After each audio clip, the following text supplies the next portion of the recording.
Can everybody hear me? Cool. Okay, so this is episode 7, I think, of the Haunted Hackers podcast. We have a lot of big news for this week. So we've gotten a lot of donations from the people who have listened since day one. We bought new equipment, lighting, microphones. I mean, just tons of tech that I don't have enough USB ports for, so I had to end up ordering another USB hub. So as far as professional wise, so I may be brought on by a major corporation for being a media influencer for their videos and products. I have a meeting with them, I think tomorrow or Monday. I'm going to be on Technology TV, Anarchist Diaries on Monday, I think. That's when we're doing the recording. A lot of stuff going on. And so in the news, we talked about this week on LinkedIn, the Russian attack on SolarWinds. And the funny thing is that when it first came out, people were trying to give advice on how to clean it up, how to stop it. What else is going to happen? It's over, let's just clean it up and move on. But one thing I pointed out was that that's just the tip of the iceberg. I think we're going to see a lot of critical infrastructure, water, oil and gas, the electric grid. There's going to be multiple phases of this attack. And if I know APT 29 and 28, they've been doing this for a number of years. And I may or may not have been associated with some of the planning. I don't know. It's hard to tell because I've done so much in the past 4 years. So this is a birthday edition. So I turned 47. It's really weird for me because, I look back at everything I've done over the past 40 years. It's crazy, man. Totally crazy. But this year's been fantastic. So without further ado, I've got a good friend that we met in London, and he's here to talk about his story. And so if you guys can give him your attention, and I'm going to ask Tony to unmute. What's up, buddy? You right, Mike? How you doing, Mike? You right? Happy birthday. Awesome. How are you doing? I'm good, thanks, mate. Not too bad. It's been busy, a lot of stuff going on. I think it's busy for the industry at the minute. Just like you said, everyone's testing, right, as well. So all the big boys are calling us all in to test. The work's gone through the roof at the minute. And we're still breaking every day, which is crazy. You guys are in lockdown, right? You go into lockdown at 10 o'clock tonight? Yeah, so we go back into tier 4. So we've been in continuous lockdown, but they've got the tiered system here. So tier 3 kind of gyms, retail shops are allowed to stay open at 12 o'clock tonight. Goes into tier 4, which gyms shut, and all the retailers shut as well. So anyone who hasn't done any Christmas shopping is stuffed. They left it right till the last moment. So, Amazon. it's pretty mad. So, dude, you've had a long career in security, and pretty well known on the other side of the pond. And I've started to talk to people here about your background and what you've been through and what you're doing now, which is really exciting. You had a book drop. What was it, this week? Yeah, so last week actually, the 7th. So it actually come out on the 17th. So yeah, it was official release date. I mean, they dropped it. So the way they do it's really clever. So you have Waterstones, WH Smith's here, Foyles, kind of the big bookstores here. So Amazon obviously get the first grab on it, sell it to loads of people online, and then of course they hold it back and don't give it to Amazon and let all the other bookstores have it. So all the people that ordered on Amazon didn't get it till today, but it's been turning up today. So yeah, it's a biography about my life. Well, why don't we go over that? Why don't we start with your beginning and what brought you to where you're at right now? Yeah, so I mean, So I was born in a place called Greenwich in southeast London.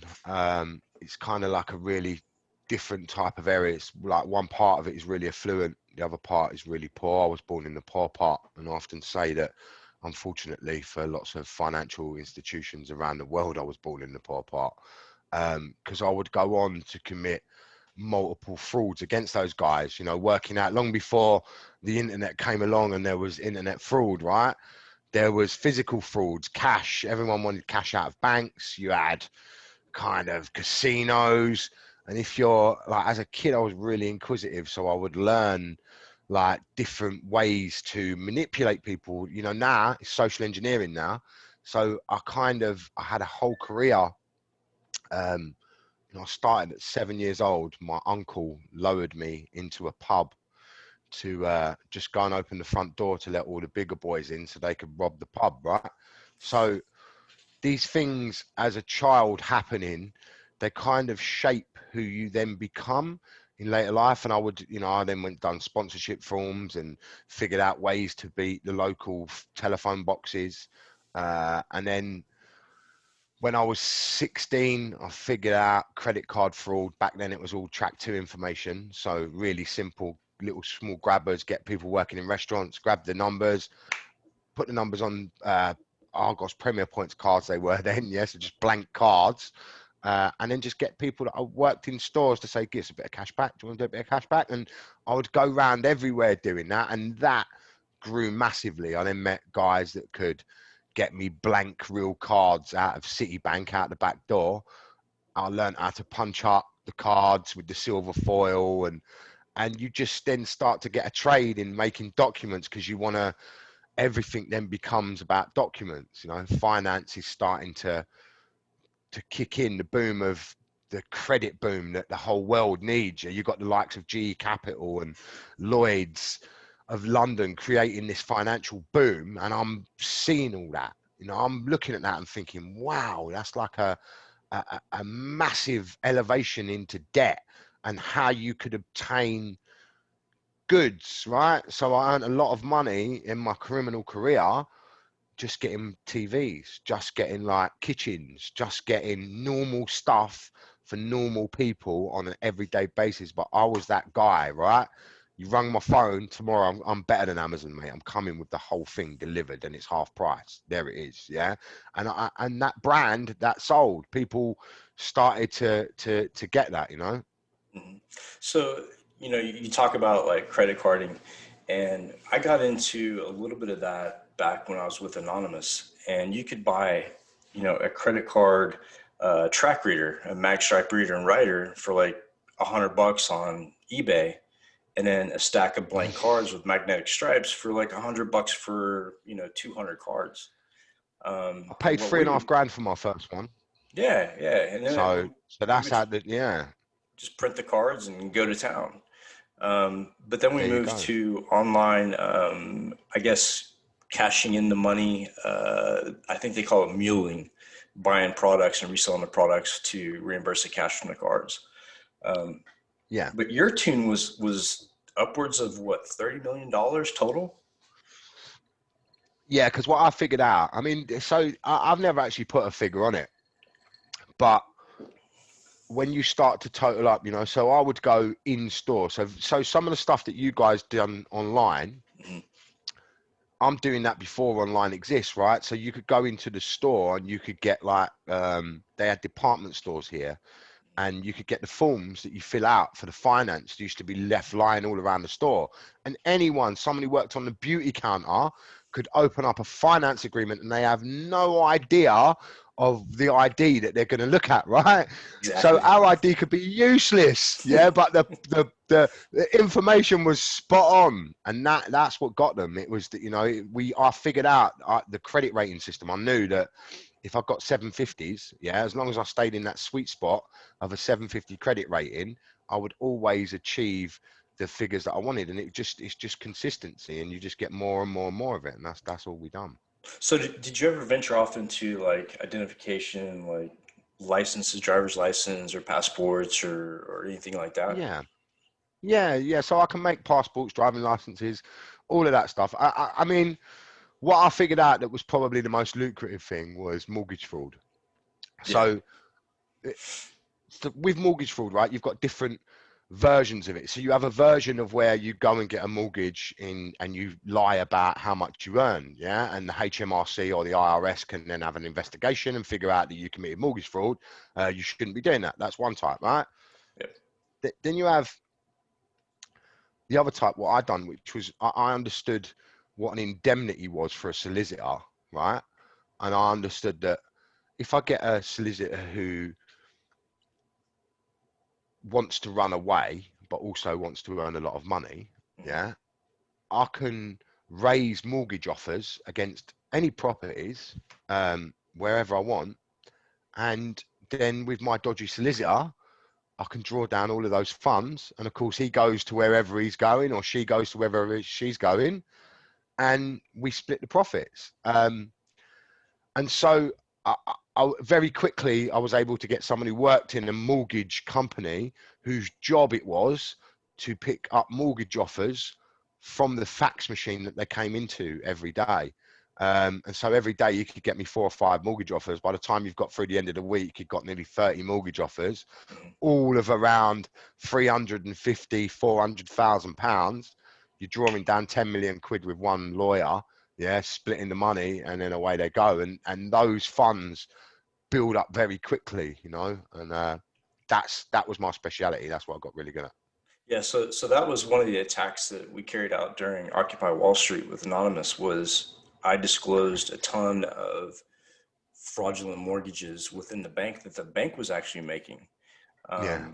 giving people loans that they probably shouldn't have, and then they were balloon loans, right? So they went a number of years, and all of a sudden, boom, they have this huge payment, and it put the people out on the street, and that's what became Occupy Wall Street. So we leaked a lot of that data. So tell me, like, as far as, you know, going through the mortgages and the credit carding and the fraud, at what point did you think or feel that somebody was tailing you or starting an investigation? Didn't. I mean, we were so under the radar, you know, we were slick, right? It's a slick movement. No one doesn't know about us. We don't need to. And then we'd gone to Sheffield, yeah, which is the north of England. And there's a big shopping centre there called Meadowhall, and I was getting plasma screen TVs, yeah, and they were like still £3,500, those TVs. So they were still quite new out. And one woman noticed that there had been like 10 cockneys go up and all get this same TV. It didn't pick me out because I was using a Scottish accent, so they totally didn't pick me out. And I went to my mate called me and said, can I come and help him carry the TV back to the van? And as soon as I put my hands on the TV, police just come out of everywhere because the girl had noticed it, alerted the police. And of course, they'd watched him struggle with this TV, getting out of this shop. And that was it. It was kind of that part of it was all over for me. But then I jumped bail then and went on, you know, I was a fugitive for 6 years. I spent 6 years of my life on the run, and that really changed me as a person. Like, you know, I was always quite fiery, quite aggressive. I still have a bit of that, but nowhere near like what I used to have, because, you know, you're in a car and you're driving along and police come behind you when you're in that car. Like, you just instantly at any moment you can be taken away. And you know, I'm a father, I'm a husband, I've got, like, at that time I've got 4 kids. And my wife, they don't know anything about being on the run. They honestly don't know any of that. So Right. at any point I can be taken away from them. And I suppose that, you know, that changes who you become. But it also, I got involved massively in organized crime. Just one of the guys that was working for me, he had a drug debt. The drug debt spiraled out of control. He'd end up taking a whole box of cocaine off of a notorious drug dealer in South London, turning it all into crack and back the lot, right? So now he's got 24 hours to give this guy the money back, otherwise they're going to burn his mum and dad's house out. And I just went along to a meeting with him to try and sort it out, and ended up putting myself in the same problem that he was in, with these. But I back like in 24 hours. I put together a couple of moves that we went and done with him, and organized crime gang like that. You know, they kind of was like, wow, like because they hadn't seen it done that quickly before up until that point. Like they'd heard a lot of people talking, but Right. like I've just come and just delivered exactly what I said I would do, and that was unusual. And so they like that. And then I worked with those guys for another 5 years after that. So Yeah, it's pretty crazy. You yeah, talk about being on the run, like, trying to live under the radar, and it does change a person. mm, Like you can't do the normal things that everyday people can do. Um, for 2 years, I was like stranded in London with no ID, not a citizen. mm, It's hard. It's really hard to get by, and you have to learn a different way of life. And when I was with Anonymous for 13 years, they had an investigation going on, the FBI, and I knew it, and they made it pretty obvious. Um, and just knowing that's behind you, like they're lurking in the background, is a difficult situation because it puts you at like a high alert kind of status. But at the same time, if you have a family, you don't want to involve them. You tell them as little as possible, and you try to reassure them that everything's going to be okay. But for me, I knew it wasn't going to be okay. I knew eventually that it was going to catch up to me. Um, but just being on the run is I don't think a lot of people understand what it's like to be on the run, like truly on the run. mm. So Yeah, it's definitely very stressful. yeah, Yeah, yeah. And it definitely changes the way you look at yeah, it's a people in very general stressful too, thing. because the people you deal with, organized crime, gangsters, drug dealers, whoever, it's a different mentality, and it's very, I want to say like primal almost. It's you have to Mm, survive, and you have to do what it takes to get by, and that's how I felt with Anonymous. And some of the stuff that I did was that it was a means to an end, um, and that was the only way to do mm, it. So, mm. as far as like what you did, how did you get through like the hard part? How did you get through, knowing that eventually things were going to come to an end and you'd have to, either attest to what happened, or you'd have to find another way of life?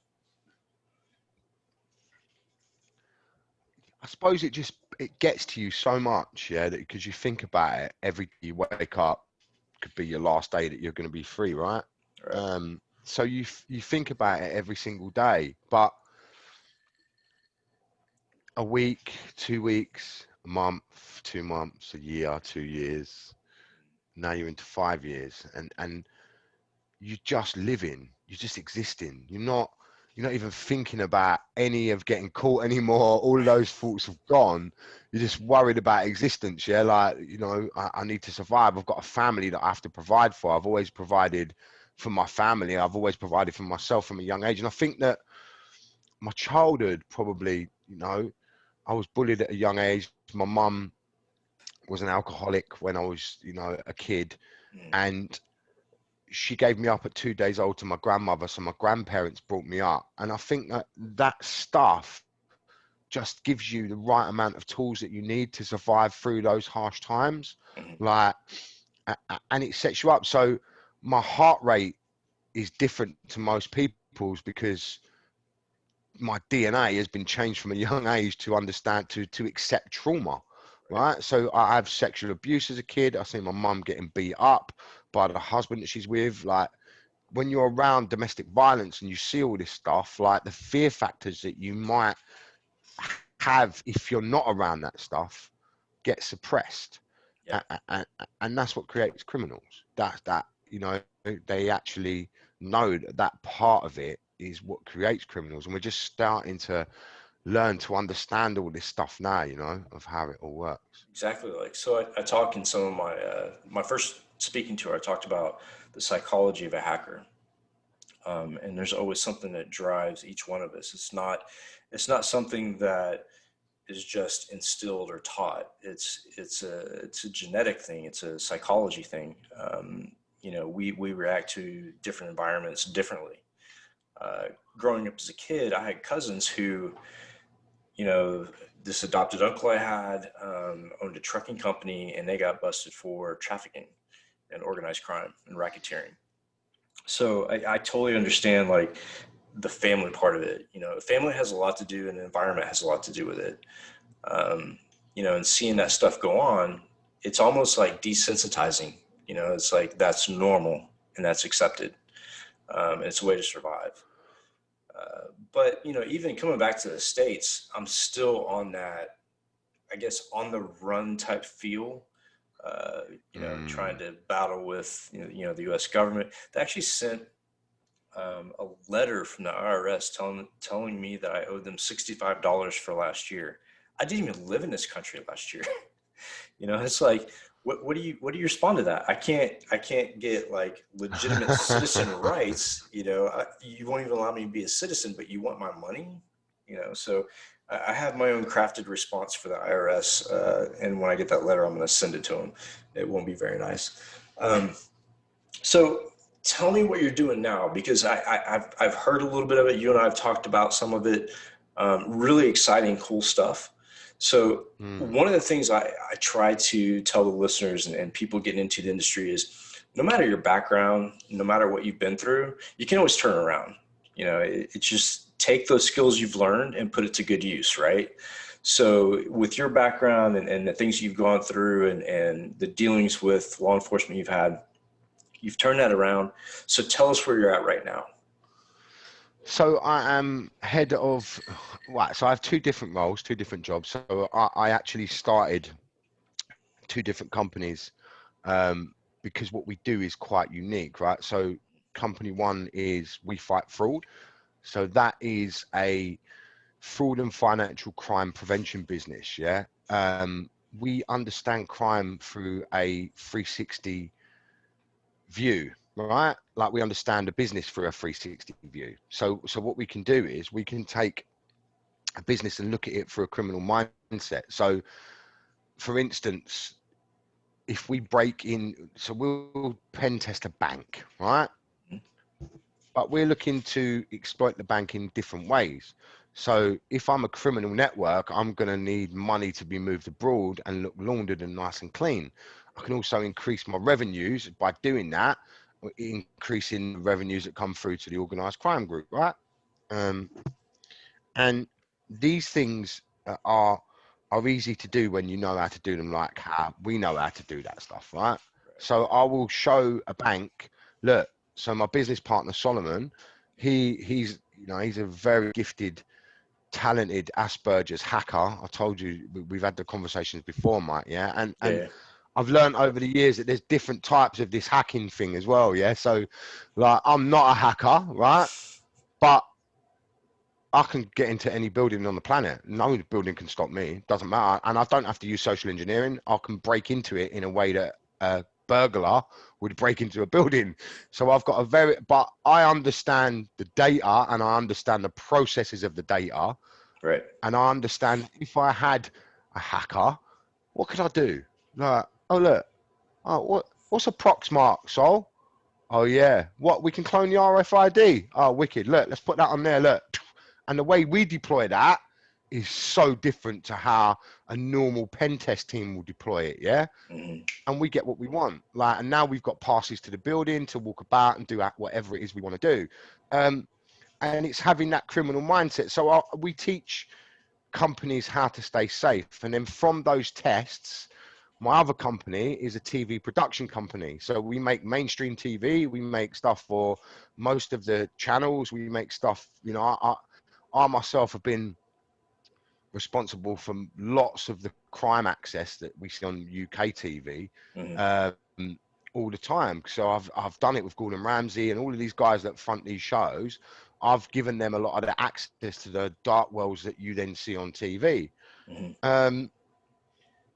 And so that then allows us to make really sexy training in a way that no one else can, because we incorporate the test of what we've just done, show you of the criminal world, how that would happen, and then bring that all together. And that's really unique, and we always get, for our trainings, people always give us like 9 out of 10 feedback always, and say that it's the most engaging training they've ever seen, because it's just giving them a story of something in that to it. And that's just like what we try to do, mate. So, and that's what I do every day. And that's awesome. I was just actually speaking to a TV company not too long ago. They're going to do a documentary on my life starting in January, and sort of the same situation. Like, tell us where you started, and then bring us through your life and what you're doing now. And what I did in the UK for the past 2 years was try to help, the London Met Police and different companies realize where their real vulnerabilities were at. I don't think a lot of corporations really understand their pain points. They know their operations, but they don't know where they're the weakest part. So, yeah, I see a lot of that. And I'm also starting to see a lot of companies look to people like us that have been on the other side to actually come in and help them. Of course, they don't want to make us like full-time employees because that's a risk, but they do want that knowledge to come in and say, hey, look, if I was to assess your company and I was to target your company, this is where I would go. And I think it's really cool that you're taking it like a red team approach, not just the Well, digital I'm stuff. taking it as a criminal approach, yeah, because Yeah. like, look, yeah, and I say this all the time. Mhm. So we've actually been talking about CREST accreditations, right? Oh, And I said, I'm like, we ain't doing it.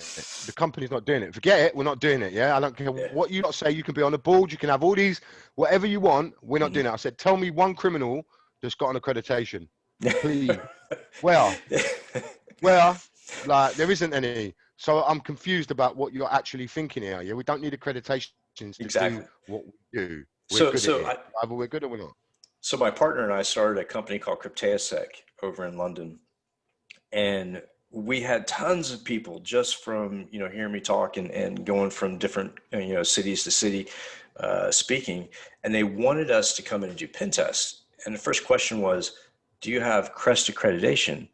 And I said, first of all, I'm not a citizen. Second of all, I'm not your your white collar walk in and wear a suit type guy. If you want that type of accreditation, all you're wanting is to pay for somebody to say you're safe. I'm not going to tell you that. I'm going to give you the real beef on what's going on in your company, and it's up to you to do with it what you want. But I'm going to come at it as a criminal, as a hacker, and tell you what's going to happen to you. And I don't think a lot of people want to see that. So I talked about that on the last podcast. A lot of companies, they'll look at like a report, like a assessment report, and they want to fight the results because nobody wants to say that their baby's ugly. And to be honest with you, there's a lot of ugly babies all over the world. Um, and it's hard, because you have to take the approach to where you want to finesse them and you want to make them feel good. But in the same token, you want to give them a dose of reality as to what's going to happen if they don't change. Yeah, and it's just waking people up. I mean, I hear it a lot. We've got the best security service, we've got the best guarding systems, we've got the best firewalls, we've got the best this, the best that, the best this. And then when you literally break them in 10 minutes, yeah, there's no argument for that. Your Oh yeah. best wasn't good enough then, was it? Yeah, because we broke you that quickly. Mm. And then, like you say, they want to argue about it. I mean, I think my first experience of ever, I had to give a briefing to the exco, and they just swept it under the carpet, like literally lifted the carpet up and just swept the whole thing under the carpet. And I knew it was happening, and I said it was happening. The person that had got me in to do the job, I just said, don't ever ask me to come back. Yeah, because you're never ever going to learn. Like, and one day you're going to get caught. Yep. And you're going to get stung, and I don't want to be associated with that. Like, because you So, didn't listen. Like, if you listen, you'll get, anyone can, look, I can get caught. Anyone can get caught. Anyone who thinks they can't, yeah, absolutely. you're mad. I can get caught. And we need to change this culture as well, of where it's bad if you've been hacked, right? Right, Because this right. is not helping. We've got to change it. We have to. Right. It's not bad. It's inevitable, right? So Exactly. take the events of this week, right? FireEye, one of the biggest security companies, one of the most trusted security companies, threat intelligence, they hold the keys to a lot of kingdoms, and they got Yeah. destroyed by SolarWinds. But here's the biggest point is it wasn't just them. They were the first ones to admit, hey, we got hosed And we'll be honest with you, you know, we got breached and we're sorry. But come to find out, and what I predicted, it's the whole entire government. It's not just FireEye. It's everybody who uses SolarWinds. And I was talking on a post the other day, and I was like, you know, this is just the beginning. You know, there's more to this. And it's going to be mind shattering when people find out how long this has been going on. And I don't think it's just the US. I think it's going to be Five Eyes. I think it's going to be London. I think it's going to be It's everyone. Listen. We all know, yeah, this is what they've been planning for ages, and this is what's been coming, yeah. Like, and the fact that they've done it with the physical bit as well, you still didn't bloody learn. Like, how many times have we got to tell you, yeah, that it's not just the digital part that you have to worry about. It's the human bit that we're going to come and take, yeah. And it's always going to be, we're all human, right? We all sleep, drink, eat, we go to toilet when we need to, shower, bath, whatever it is you're going to do. At some point, we're going to be vulnerable throughout the day. And that's like, whether you're clicking on a link. Lost audio, buddy. Either you, it's gone off again. Yeah, back. There you go. You're good. So, you're either going to, you know, you're either going to get, oh, I've lost my train of thought now. Sorry, Mike. So one thing that we're going to do later on during the podcast, you know, you talk about the digital, you talk about the physical, you talk about the hacker mindset. One of the things I'm going to go over later on and actually demonstrate is taking USB into somebody's computer that's logged in and having their credentials and the hashes, NTLM hash and the passwords shuttled off to an external web server for somebody to take and do whatever they want to with it. So there's a level of physical, there's a level of digital, all combined. And that's kind of what the attack methods I use are not just the traditional red teaming or social engineering. It's all of it, right? So lock picking, RF jamming, all the above. Look. Yeah. And look, iOS 0 clicks, mate. Let's go there. Yeah. Like, let's go there. Yeah. Like, let's do, what are we doing? Like, this stuff is real in existence and can really be done. Yeah. It can really happen. And like, it's just mad. It's just mad. I just find it crazy how much of this stuff. Yeah. And it's funny because like a lot of people love that TV series, Mr. Robot. And I know one of the guys who worked as a tech consultant on that show. And when I was watching the show, I kind of looked at it like, you know, kind of reserved, like, is this going to be some bullshit, you know, like traditional scary hacker type deal? But then when I watched the first series, I was like, wow, you know, these are legit attacks. I mean, exactly. And they're proven, you know, it's like technical shit. And so I started looking at that, and I started looking at the attacks I was using, and I sharpened up some of them. So the attack that I'm going to show later on, actually, Hack5 came out with this. They reproduced the Mr. Robot credential theft, but they did a really poor job at it, because when you actually run the attack, you see the command window pop up, and then the command window gets resized and all this other bullshit. Well, I found a way to make it all disappear. So literally within seconds, I have everything I need from that system. Last week I did one where I got remote PowerShell with no notification to the user other than a really quick run, and that was it. No windows. But I think the biggest vulnerability that a lot of companies have doesn't only come from outside and criminal groups, but also from within side. I can't count how many companies have given me the keys to the kingdom when I was with Anonymous, and I just dumped their information and they have no clue. And that continues to happen. And with you guys going into lockdown tonight, you know, I've talked about this with the London Met Police, and I said, you know, all these organized criminal groups and all these crime groups on the streets that rely on physical theft, that rely on shit that happens on the street, they can't go to those means anymore because those stores are closed. So what happens? That activity gets shuttled off to the internet, and they hire people like me, people like, you know, kids on these gaming sites to actually carry out their dirty deeds. I've been saying it on stage, Mike, for years. Yeah. Like when I get hold of a hacker, right, there's problems. Yeah, because my mind's criminally mindset, right, from a young child, yeah, of all the trauma and all of this stuff, fights, guns, all of it, yeah. I've been through all of it, right? Yep. If I meet a hacker that I say, come on, look, come do this, look. Yeah, I know for a fact if me and Solomon were to, if we was to go criminal, yeah, it's over. That we could get away with billions and no one could ever catch us. Like nothing anyone could do about it. We actually talked about, when I was in London, we talked about the team, right? So Solomon, you, the rest of the Yeah, team exactly. joining up. Dude, it would be like the Marvel heroes, you know? So and I'm still open to that. You know, if you guys want to do like good. an engagement together, Definitely. You're out there as well. So it's great. I'm with you. I'm with you. I have a lot of stuff coming up in January. You know, the documentary is going to be produced. Naveen, I don't know if you know Naveen. He does a cyber paradox tree series. Kaspersky is actually funding the documentary, but I'm doing that. Oh yeah, you were saying about that, Yeah, I'm doing that. I'm doing this podcast. This podcast has been insane, bro. Like literally, we started off with the first episode and it blew up. And we've had a lot of cool people on, but I have to say, like, you're probably one of the most interesting people I've had on. Last week was Greg Vandergast, a good friend of mine. And he has a similar background, but more of a corporate later history. But I was really intrigued when you were talking to me about Solomon and how much we had in common and the ideas that you guys had as far as, you know, where you're going from here. And I think you guys have a really bright future as far as like bringing reality to the industry and showing people the truth.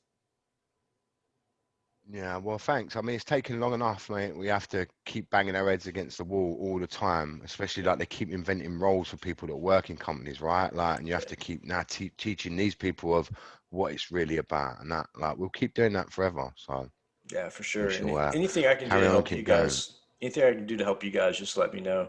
I'm going to open it up for questions for you.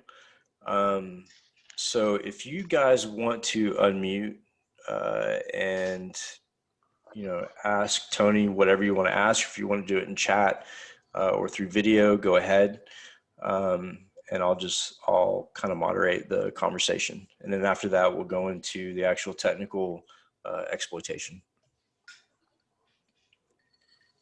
Questions, don't be shy.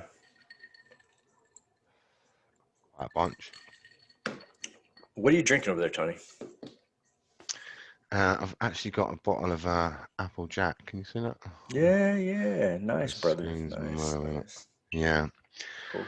Yeah, so, it's been a long week. Yeah, for real. So Ryan's one of our co-hosts and kind of like part of my inner squad. He says, hey, Tony, does your past affect your expansion into other regions? Yes. So, but hopefully not the companies. At the moment, so I've applied to get into the US twice. I've been refused on both occasions. I've been refused back twice. Yeah, I know. You beat me. You upstaged me. I know. In your own country. Wow. Crazy. Yeah, I mean, I definitely want to get out there. I'm hoping Alien of Extraordinary Ability, will get me there eventually. I signed an exclusivity contract with BBC Studios USA to make my life story into a box set about 18 months ago. And that's with a LA production company, part of them happening now that they've got 2 really successful writers writing it. So I should, on the 15th of January, hopefully get the first episode and see what that's all like. So I'm hoping that when that all kicks into play and they start filming that, I will definitely be able to get over there, because if I'm not involved in the edit somewhere, because I work in TV now as well, I will be absolutely pulling my teeth out. There's no way I can be an executive producer of my own show and not even get a look in at of any of the edit. So it's interesting times. So fingers crossed. So quick question about that. So they were talking to me about the documentary they're going to sell to Netflix and Amazon, and they want to put me as executive producer just for the sale to Netflix and Amazon. What is behind that? Because I don't understand that. I'm new to. So in the States, I mean, all it is just like a TV thing, yeah. So Mm. if commissioners see who's the exec on that program, they know it's in a safe pair of hands, right? Okay. So just like a red team leader, he's the safe pair of hands. The companies know him. Oh yeah, he's going to keep that nice and safe going through, and that's just all that Cool. is. Yeah, that kind of freaked me out. They were like, "Yeah, you're gonna be Yeah. executive producer in the credits," and I was like, "Whoa, wait a minute! I know nothing about being a In the producer." States, you guys in the States, yeah, you tend to put people down as executives when they contribute to the show or just to bring in a big name to get funding for the show. So you're a big name for Mm. that world, so they know that they can get funding from the show by doing that as Gotcha. well. Cool. So yeah. So what was it like building your own TV type presence? Like I was kind of thrown into it. I wasn't given like, hey, let's, start a TV production. I was kind of given we're going to start filming in a month. Well, that happened to me too, right? So I filmed with Vice. We made How to Get Away with Stealing. That today I think it's got like nearly 12 million views. So DPR, it's actually DPR's last shared video. Nice. And then he got arrested for Silk Road after sharing my video, which was mad. I didn't even know about it. Yeah, I just had a load of these guys commenting on the thing saying, "Did you know this is DPR's last shared video?" And I was like, "Who's DPR?" Like, oh, hold on, like, oh wow, like, Nice. so that was kind of like a really quick introduction, but the guy that produced that documentary and the guy that directed it have both gone on to do really major stuff everywhere. Yeah. So Mhm. it's really funny because I saw them at the book launch last week, and that's the first time that we've all kind of spent time together for a long, long time. And that I just had a fascination with it, and I started doing access for Vice. So Vice done a load of shows then, and obviously get bought out by HBO. I was a Right. massive part of bringing content to them, and I Mhm. saw that. Hold on a minute, like I'm giving them shows that are getting 30 million views. Like, wow, hold on, like. Huh? I must be able to get in a bit better here than where I'm at. And then I met my business partner, Adam, Mhm. who Adam had spent 8 years in Hollywood. Yeah, he was the first person to take the high 8 tapes and turn them into actual digital footage. So Oh, no one nice. in Hollywood could do that. Yeah, Adam was the only person for 8 years doing that out there. So he worked with a guy called Milos Forman, Mhm. who directed One Flew Over the Cuckoo's Nest. Yeah, yeah. Uh, and Adam ended up editing a film that Jim Carrey was in. He edited a couple of films that Jim Carrey was in, but he done a film called The Man in the Moon, Mhm. which was the Andy Kaufman story, one of my favorite all-time films. Right. And then he edited that, and then I met Adam and was kind of like, wow, the universes have just paralleled. And so what he's able to do is get stuff out of me on camera that relates to normal people. Yeah, so most people from a normal world don't understand the tech stuff. They just don't. Yeah, like it's too complicated for them. They get bamboozled by all the language. Code? What's code? Like, what is that? Like, whoa. So we set out with a mission to accomplish talking to the layman about these subjects, but in a way where I've still got the credibility from you guys, because no, look, what he's saying is dead right. Like, it's only like if we just take that and do a digital attack, he's talking about the exact same thing. Like, Right, right. so, and that kind of works really well, and that's kind of what we do, Yeah. So, and so I love it. my confidant in LA, so the guy that I stick pretty close to as far as like pre-filming and contracts and what I should expect, is Ralph Eshmandia. He worked with Oliver Stone on the Snowden film and on Citizen Four. And I'll tell you, man, like the film world and the movies, like it's a different environment, man. And Yeah, there's so many like nuances to contracts and ways to get screwed, really. Uh, there's more criminals in that bloody world than there is in the criminal world. yeah, Like, most seriously. definitely. Yeah, If you don't know somebody or you don't have a good like entertainment lawyer, things can get pretty complicated pretty quick. yeah. Um, but luckily, like he's been really good. The producer Naveen is contacting a lot of people for content as far as my background goes, and he's a good guy. If you don't know him or if you're not connected to him on LinkedIn, he's one of the guys you should have in your corner. Mm. Really good guy. I'll give you his information after the show. Yeah, Um, great. but yeah, I mean, just like it's weird how I went from like a hacking background, getting in trouble, to where I'm at now. And I'm sure you go through the same thing. A friend of mine from Scotland, Stu Hurst, talked about imposter syndrome, right? So imposter Definitely. syndrome is like where, you're getting all these accolades, and people are putting you on a pedestal, and you're thinking like, what did I do? Like, am I worthy Had of the this same shit? thought. I've had it, mate. I've had it with the book. You know, when people started reading the book and then messaging me, and Yeah, some of the messages that you then get, I was just like, wow, like what are they going on about? I'm just telling like what happened to me. I'm not yeah, even that worried about that the book in that way. Like I'm just going forward. I just want to keep going forward. Like I've got my drive. Like what are you yeah, going on about? You know, yeah, I get it. I totally get it. It's yeah. mad that you Like, say that. yeah. So it was funny. Like, I was sitting here today, and I was going over like the donations for the podcast, and I was going over like all the opportunities that have come up. The filming and being a social media influencer, and it's like, I'm just having fun, man. Like, I'm just being me, and I don't Mm-hmm. understand. Like, it's hard to like comprehend like how I went from that to this. It's crazy to me, and sometimes I don't feel like it's like deserved whatever. Like, I feel like I should still be like in this prison orange, maybe somewhere else. Uh, but yeah, like the imposter Mm-hmm. syndrome is real, and it causes you to like, I guess, inflect on yourself and where you've been.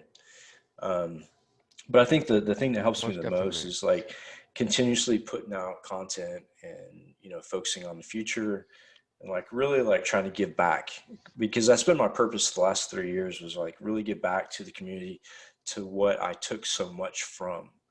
And when I say took so much from, I destroyed probably a lot of business relationships, took down companies, Sony, Amazon, NSA, FBI. But this is just my way of giving back. And I think that helps with that imposter syndrome. Um, but still, like, I guess it was about a week ago, one of the guys here on the podcast had taken a huge poster of the haunted hacker and plastered it on the side of a building in a foreign country across the street from the police department. I was shocked. I really was. I was like, wait a minute, this is unreal. Like, this shouldn't be happening. I should be in jail right now. So I know you go through the same thing, and I've talked to a lot of people about the imposter syndrome and how difficult it can be to like get past, like trying to understand like I do deserve what's going on, even though my background doesn't reflect that.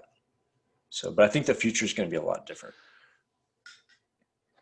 Yeah, I think so. I think so. I've seen there's a couple of questions there actually. Go for it, bro. So I've actually done two prison sentences. Mike, I've served two prison sentences. One for possession of an imitation firearm with intent to harm, Mm. and the other was for conspiracy to defraud. So I've been to prison twice, 27 months in total. Um, uh, as a younger man, I would have said that prison was a part of my path.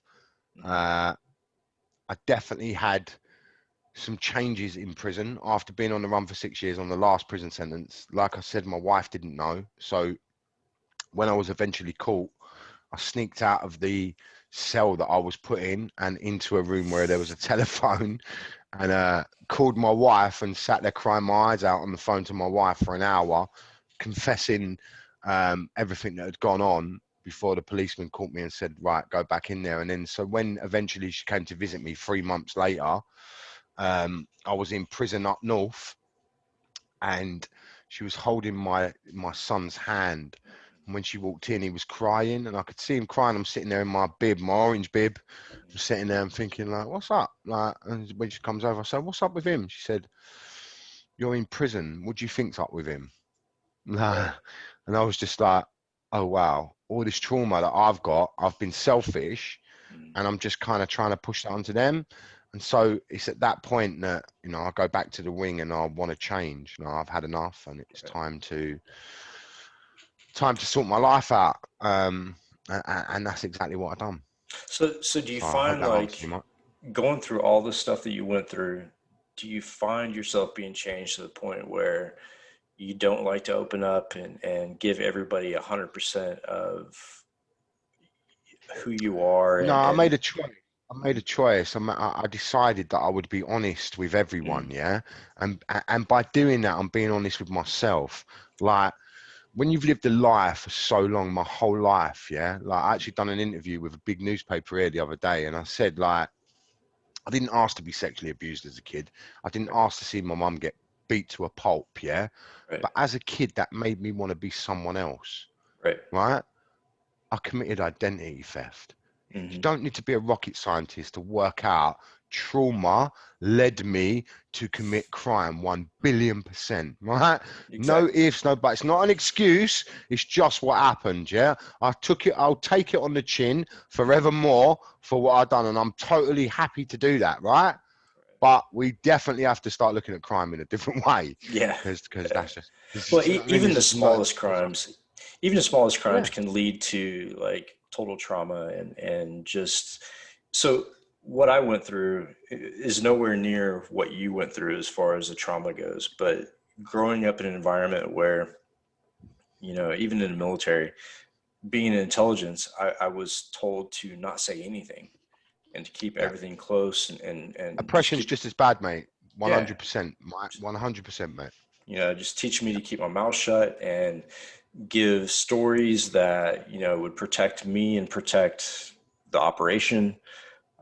So it's really hard to let people in, right? So, having that type of background, living that life, going from intelligence and military to starting anonymous, it's like, how much do I tell people? How much do I let people in and how much do I trust people? But I think over the years, like I've had like really like bad situations come up where people were like, I didn't know your background. I didn't know that was you. I didn't know that you had done those things. So I find myself like, and it's funny, I find myself giving them, the quotes, go Google Mike Jones hacker and then come talk to me. It saves me a lot of time. Exactly what I do. That's exactly what I do. Exactly. It's the best. Google is the best thing in the world for doing that, right? Because just go and have a look. Yeah. I don't want to explain it all. There's too much to explain and there's so many different opinions, but I want everybody to have the whole picture, not just from Mike Jones. I want them to see from other points of view, their observations and what they think of me, to make their own decisions, right? Do they want to be friends with me? Do they want to be close to me? Go look at this and come back to me. If you want to come back to me, that's fine. If not, I'm good. But I deal with that. And then another thing I deal with that I'm not sure if you've gone through it yet or if you've been through it.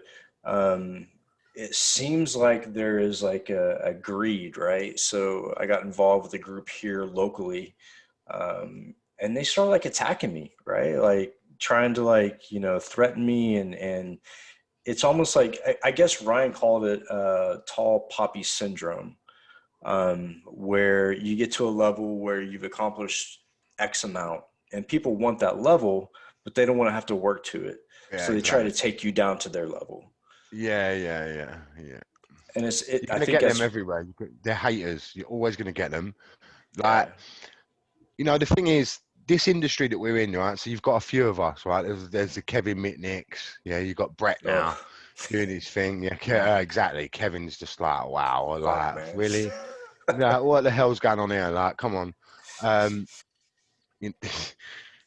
then like I like Brett. I love Brett. Yeah, like he's good stuff.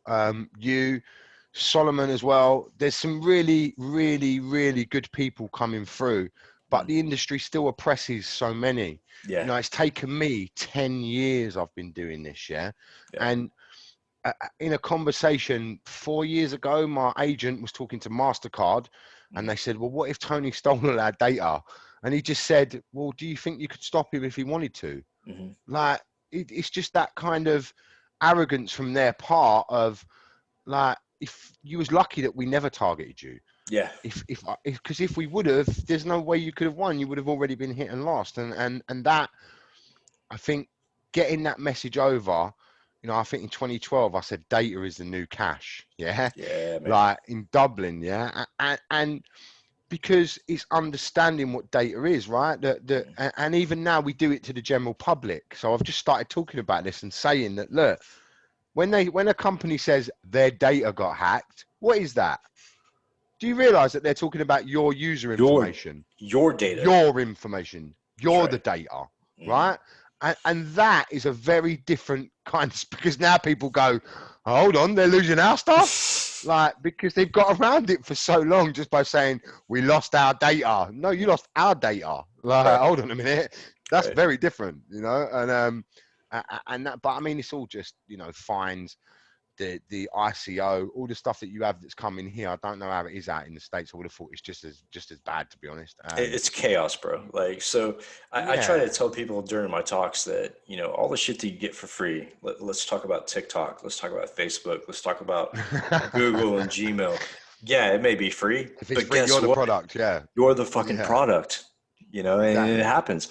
Tom Ryan and I gave a talk at Westminster University about this, and it was called Inside the Mind of a Hacker. And we were talking about my story and Tom's story.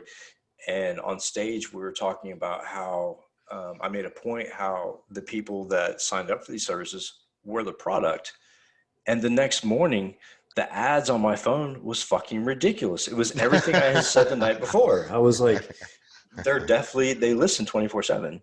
But there's no change. Like, look, even with my book, right? So Adam, we ordered 250 copies of my own book to give, like, to people that, like, and competitions and stuff through the business, right? And the very next day, we got a credit card application come through in the name that we put down, because we know what they're going to do, right? So we put a Moody name down on the actual book order anyway, yeah?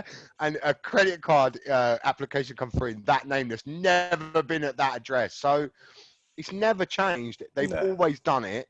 Yeah. Now it's just migrating online. And you lot had it right when you was telling us idiots about cookies, right? Yeah. So when we're in the beginning, when you're telling us about cookies and saying, do not accept it, do not accept it, do not accept it, thickies are going, oh, well, what's wrong with me having a bit of shopping that I want to like?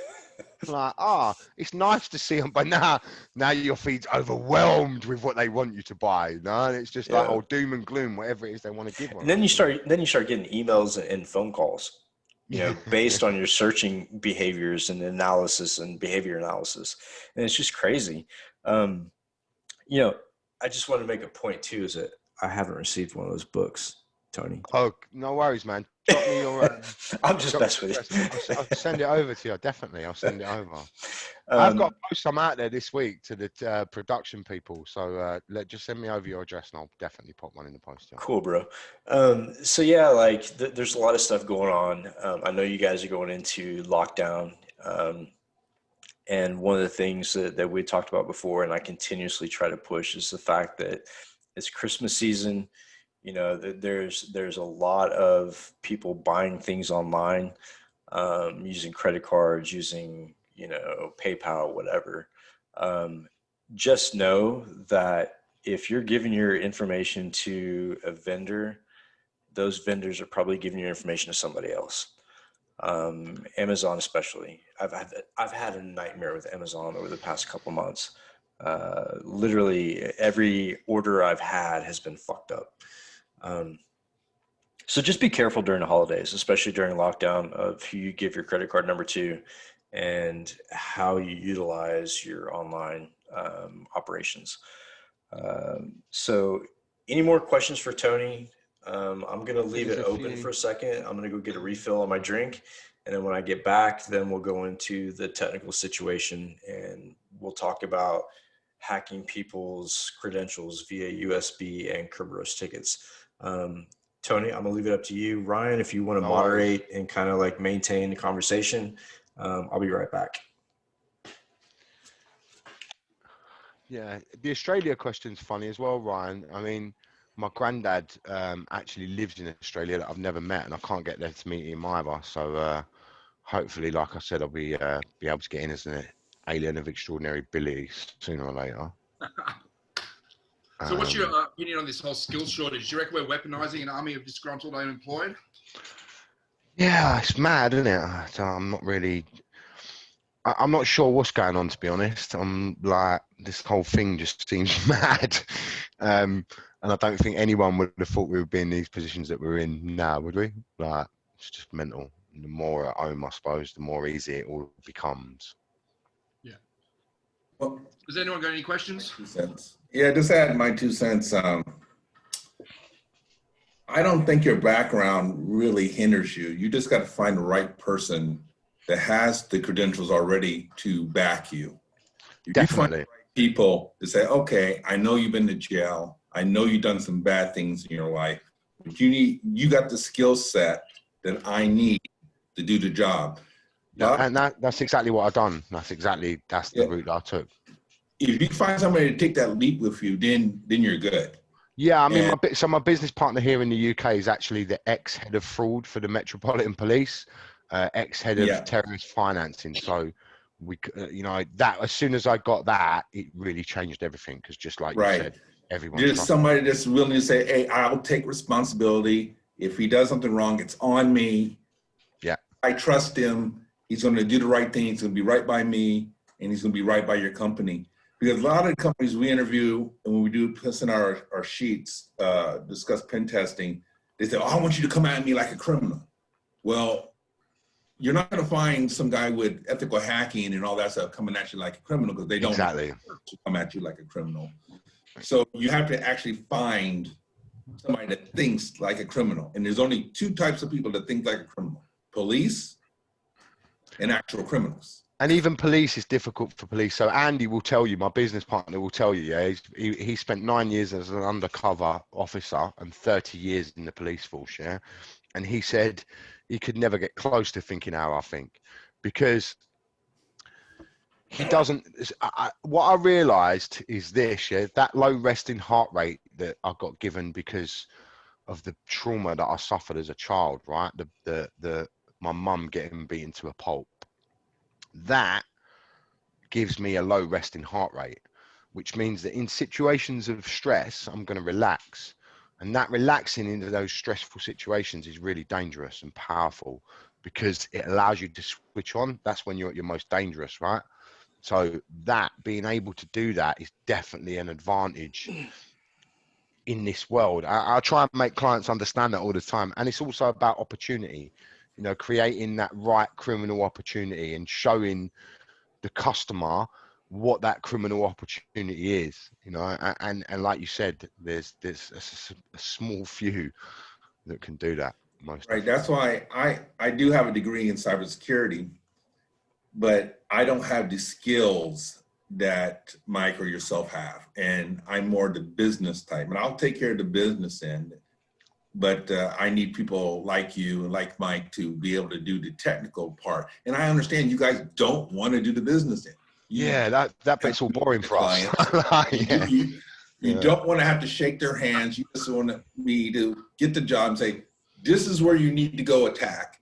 Go break them and come back and tell me about it, and let's write a report. And that's what you want to do. And it's a symbiotic type relationship that works out. And that's the type of hackers I'm looking for. Those are the type of people I want to build a team around, is people that I don't want to say disenfranchised, but they have the skills I need to do a really good job. Yes, we're disenfranchised. Well, I know, but I'm trying to bring some home. Get you out of the cold, build you a nice warm fire, and have a place to put your feet up and call home and feel safe. And that's all I can do. So another question too, Mark, for you. Next week, I think I want to bring on a corporate entity. So maybe you want to be the guest next week, and you can talk to us about the business side of it. Because people like me and Tony, we know business, we know it inside and out, but we don't choose to deal with that portion of it. We do it to a certain extent so that we can set up our engagements and make our money, but that's not where our passion's at. So we're always the person in the room, right? That everyone wants to talk to, most definitely.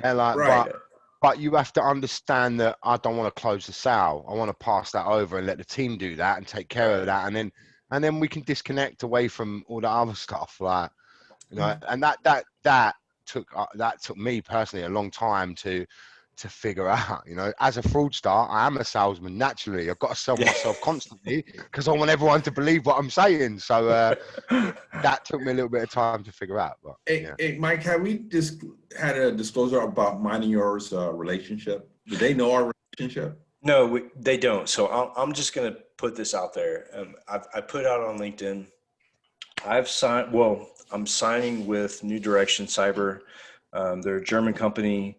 I'm going to be doing their pen testing, all kinds of like really cutting edge stuff for this company and help them build their team for pen testing and really anything technical that comes my way. Actually, I haven't hit him with his title yet. Actually, he's going to be the chief lead for offensive security. And we are planning to build a team completely around him, and he gets to pick who he wants to bring with him. Oh, that makes a difference. Yeah. So Well done, Mike. Huh? Go ahead. Well done, Mike.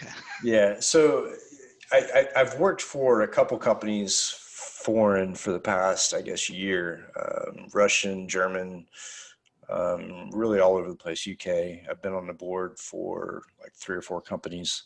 I'm still on the board for, okay, I have to throw out this pitch because it's important for this company, and they're not a pen testing company.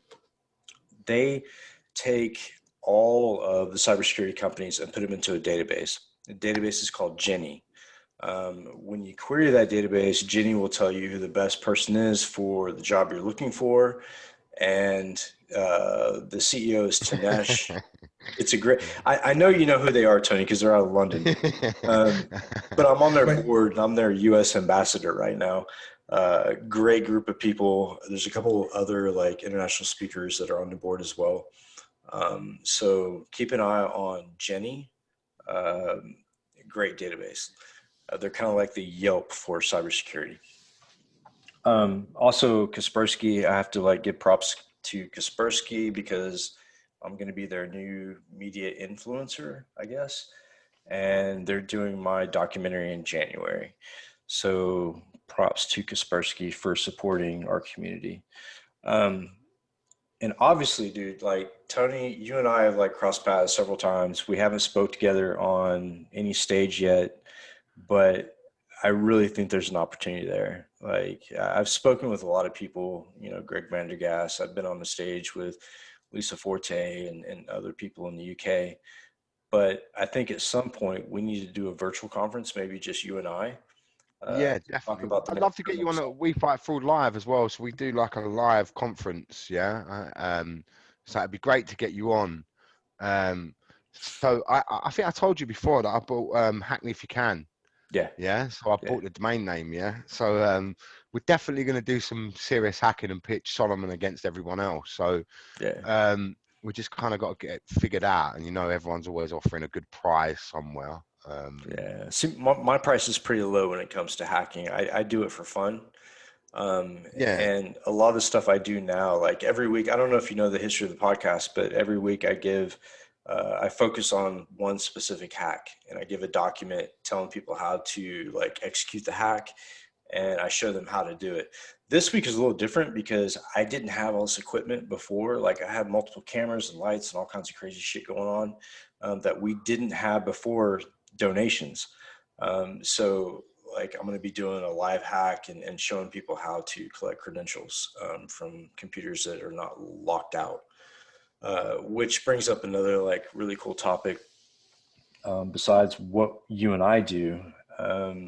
In the corporate world, I can't count how many workstations I've seen where people get up and go to the bathroom or go take a break and leave their shit logged in. And this exploit will really drive them crazy. I'll get the credentials and take over machines.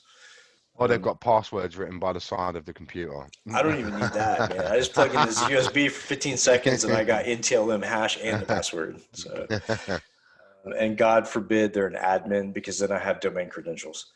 But dude, it has been like a complete pleasure having you on the podcast. Like, Yeah, it's been good. Thank you. When I reached out to you, I was like kind of like concerned, like, you know, is he going to be too busy? You know, is this like below him? You know, I just wanted to like take a shot because I know that you and I had a personal relationship, and I wanted to kind of further that and let you talk to the people here in the US as well as globally. I mean, we had people on here from all over the world. And this will be recorded and put on to my YouTube channel and advertised like to no end. But I really appreciate all the support that I get from anybody in the community, especially like my brother hackers and social engineers. I really appreciate it. Yeah, man. Well, we're here. Thank you, Mike. And thanks for having me on. Thank you, everyone. It's been a pleasure. Yeah. Thank you. You can stay on if you want. I'm going to start or try to start with all this extra technology to do the exploit, and you're more than welcome to watch it. I'm going to watch it. I'm going to switch my camera off and I'm going to watch. Don't worry. Cool. I'm going to all right, stay man. nice and quiet. There you go. Drink your drink, brother. Okay, guys. So I have two cameras set up. One for me, one for the exploit. This is new because we didn't have this technology before you guys started donating. So I'm going to do the exploit on the USB and collect credentials of a laptop that's plugged in to my left. I'm going to send out right now into the chat the file that you guys need to look at, and we'll go over really quick just so you get an idea as to what I'm doing. And it gives you the code that you need in order to build your rubber ducky. Here we go. I'm going to go ahead and post it. It's going to take a couple minutes, so I'll talk about it while it's uploading. So Hack5 tried to reproduce the Mr. Robot, I think season 2, episode 3 or 4. I can't remember which episode it was, where Angela went and plugged in a USB stick into her boss's computer to collect the credentials of her boss so that she could get access to other devices. Where Hack5 failed on their code was making it too evident when they were actually executing the PowerShell. And you'll see that in the document. So you'll see Hack5's version and the nonsense bullshit they did with the PowerShell. And then you'll see my version where it was like super quick and you don't see shit. And that's the key to pen testing. You want to be in, you want to be out, you want to get your data, you want to go. You don't want to leave traces, and my code actually goes back and erases the run history to where if you brought up that history, you wouldn't see how the PowerShell executed and brought down mimikatz and ran it through memory and grabbed credentials. So once this finishes uploading, we will go ahead and talk about it. In the meantime, I don't know how many people watched the show Mr. Robot, but every one of the attacks that they produced in Mr. Robot was 100% legit. I went back and tested most of the attacks, and I actually talked to Greg House. So Greg House was the technical consultant for Mr. Robot, also a former member of Anonymous. A lot of us go to tech consulting for movies and TV, like Ralph.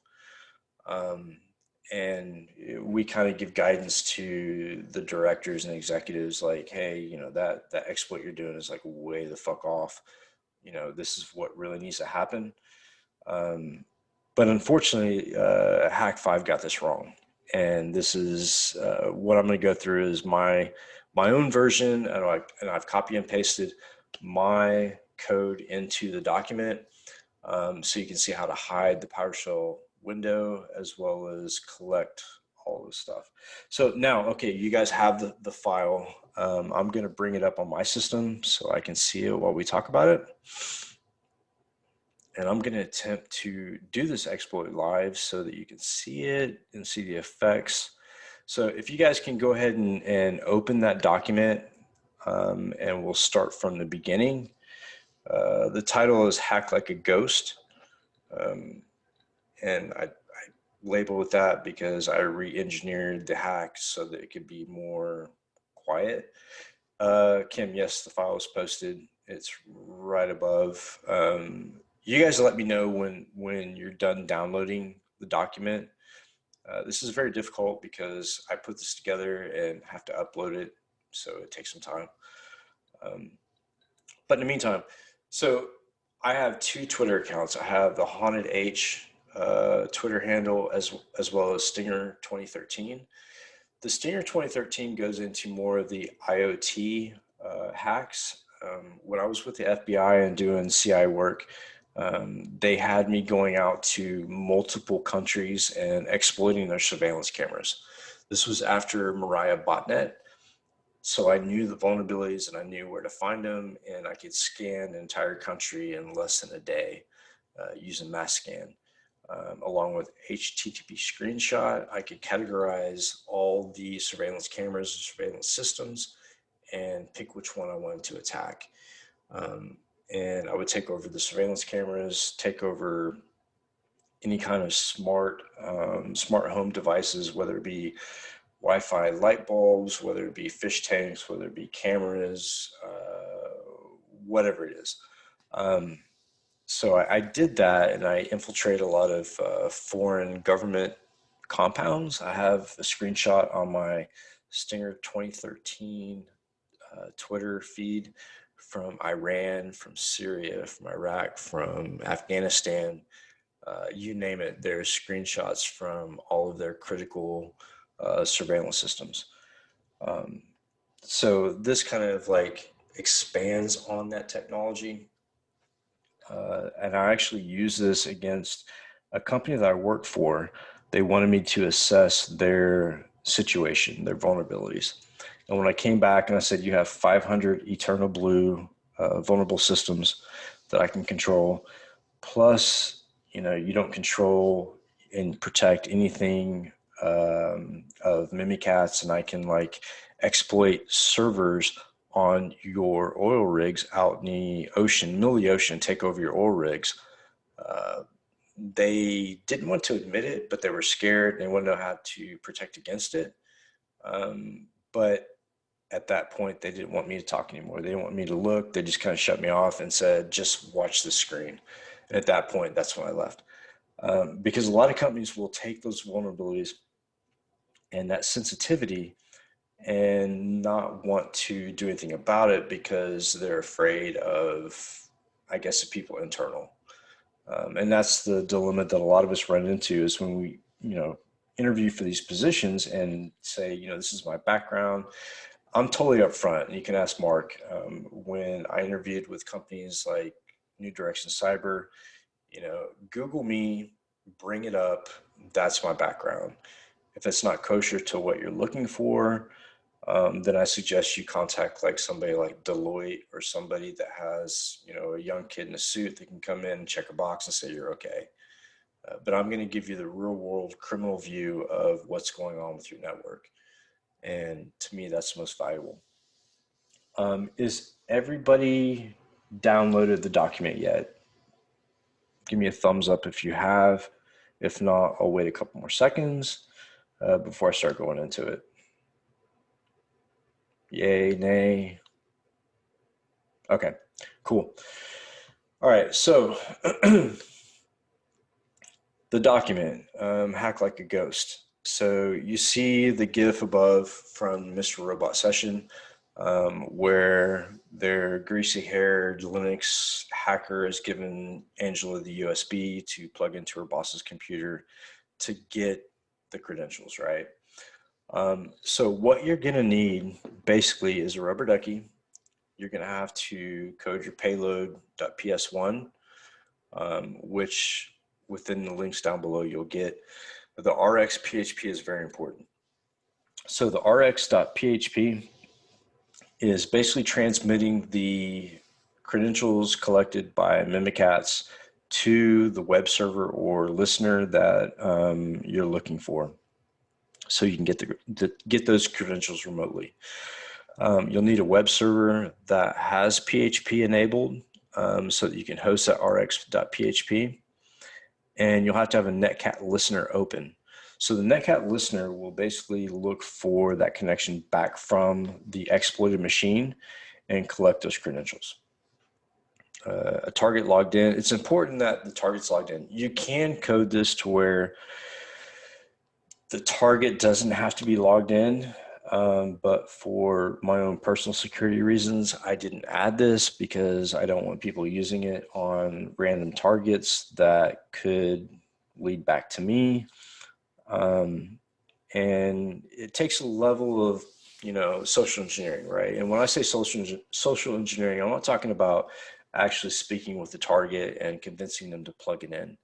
I'm talking about monitoring that person's interaction, when they get up to go for a break, how long they leave their computers logged in, their behaviors. Learn that over a period of time in order to exploit this vulnerability. PowerShell. So most Windows systems, Windows 7 and above, already have PowerShell installed as an admin, and this exploit takes advantage of that. And the most important part is you have to have 15 seconds. So time yourself. If you go to target an individual, by the time you plug the USB stick in, give it 15 seconds. With this demo that I'm going to do tonight, it's going to take a little bit longer because I'm using a VirtualBox image of the web server, so bear with me.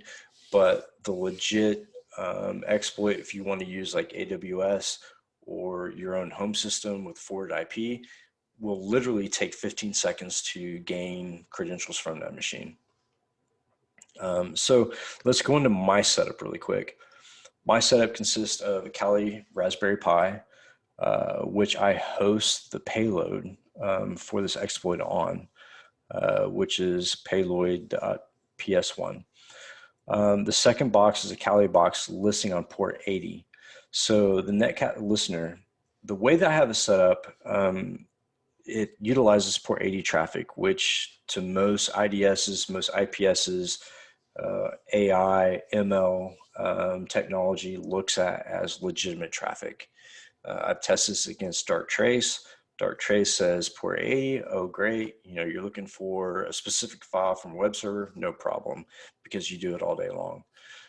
You can also run this over 443. You can triple encode this to where it's non-detectable completely by any antivirus. I didn't go into that length because obviously I don't have that much time to do a hack a week and go into that length.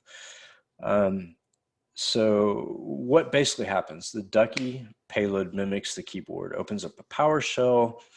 In my version, it hides the window completely. In Hack5's version, it's really piss poor and it just kind of minimizes it to a small square. Totally not effective, because people will look at that and go, okay, shit's wrong, I'm powering off. So it executes payload, it grabs mimikatz, it dumps the credentials from the Kerberos tickets within the system and looks at the salt, looks at the encryption, the hash, and it gives you a password, like literally within seconds. And you have to have two things. You have to have the payload.ps1, and you also have to have the script that says to tell the system to transmit the credentials collected off of mimikatz to the IP address listed. So all the files needed are on the links. I use the Hack5 website to show you guys the links, the code that they give out, but I also included my own duckycode.txt, which is what you use on the Ducky encoder to create your inject.ben to put on the RoboDucky. So in the screenshot below, you'll see the web server saying, okay, this IP address has asked for the payload.ps1. 200 means, yeah, it's here, okay, here, take it. And then the system that's been targeted and attacked actually sends back this through the RX, the transmit.php. And what you're looking for, if you look at the screenshot, what you're looking for is an NTLM. That's the hash for the password. And then the password is going to be directly below, which is going to be RAID.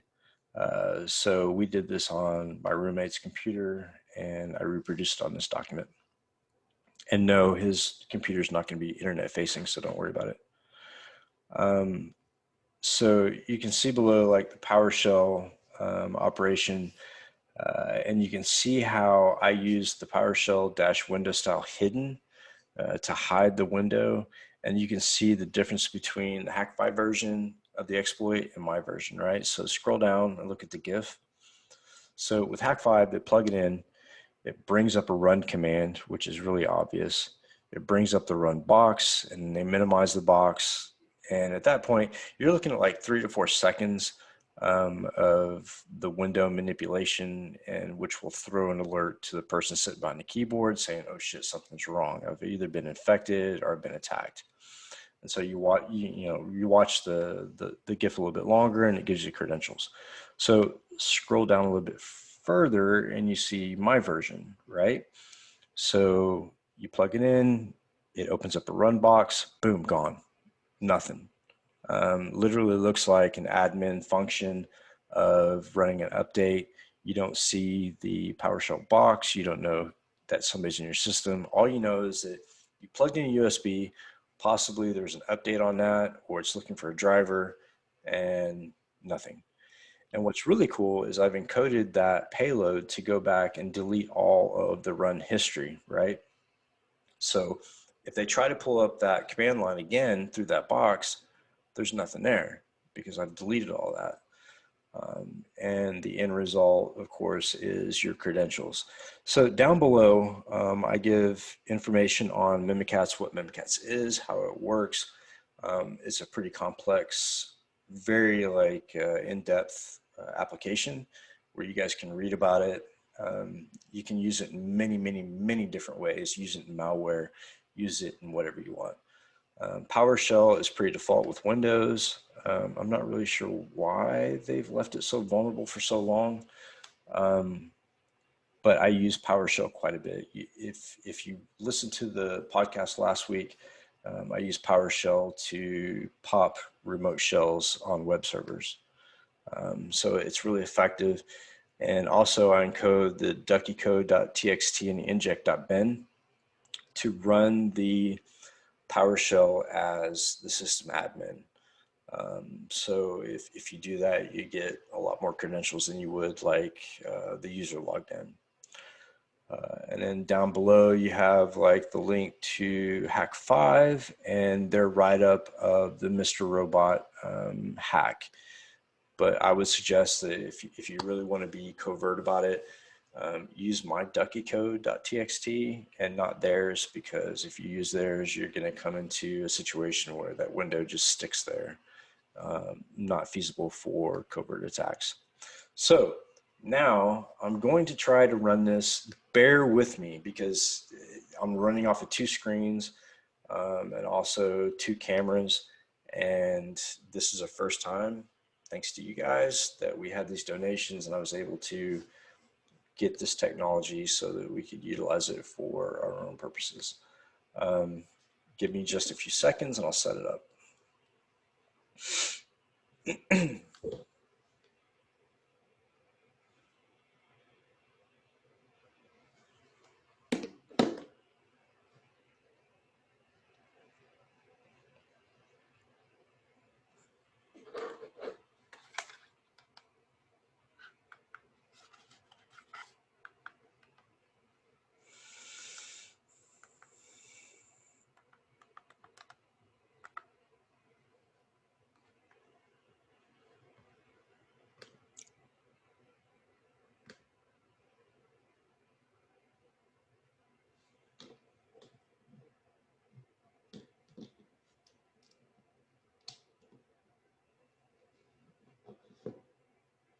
Okay, I'm not sure if you guys can see that, but basically what it is I'm going to run the Netcat listener on port 80 so that we can plug the USB into the system that's on the desk next to me, and we can look at the results from the exploit.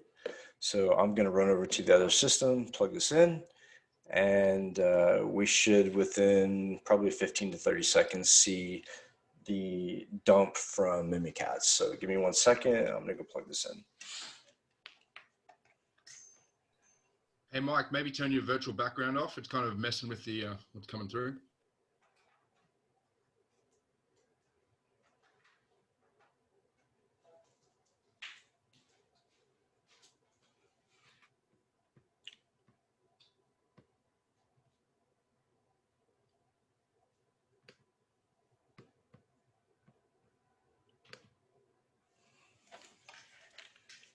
We also have like two systems that need to be running at the same time.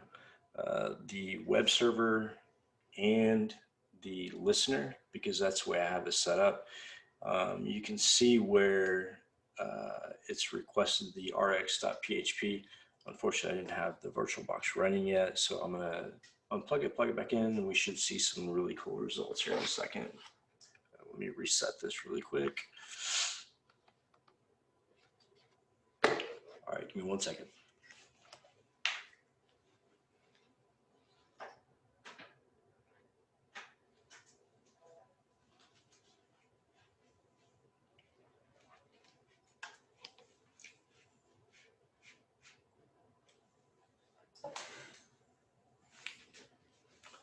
So it's already ran through its functions on the other machine, and it's looked for the payload and rx.php, and you can see where it actually grabbed the credentials. And I'm going to go through that really quick and show you guys exactly what it collected. So when you get the results back from mimikatz, it's going to give you a lot of noise as far as all the credentials on the system, whether it be guest, undefined logins, yada, yada, yada. But what's important is right here.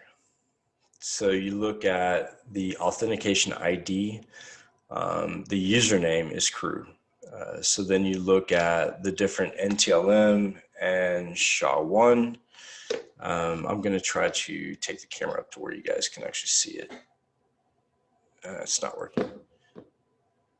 Anyways, so I'm just going to highlight it. The crew, down below you have the domain, which is crew PC. NTLM, that's the hash. SHA-1 is the encrypted SHA-1 algorithm of the hash. And then you have the username, domain name, which is crew-PC, and then the password. And it's unencrypted password. It's also in your document. So with those credentials, let's say they're an admin of the network or they're a CEO.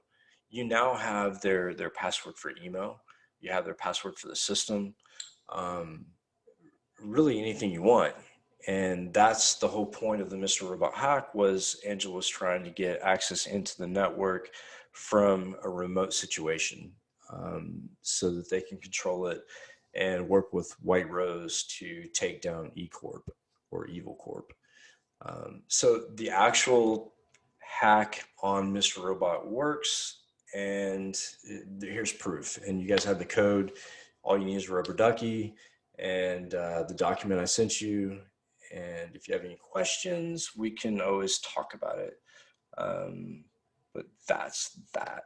Let me switch back to the FaceTime camera. So any questions that we have from the people online? Let me bring back the other display. I have to thank you guys a lot, because the amount of equipment we're able to purchase for this podcast and actually make things like real and be able to show you like real-time attacks has been big for us. It's something that we haven't been able to do before, and doing the documents is kind of a pain, but I want to make sure that everybody has the information that they need.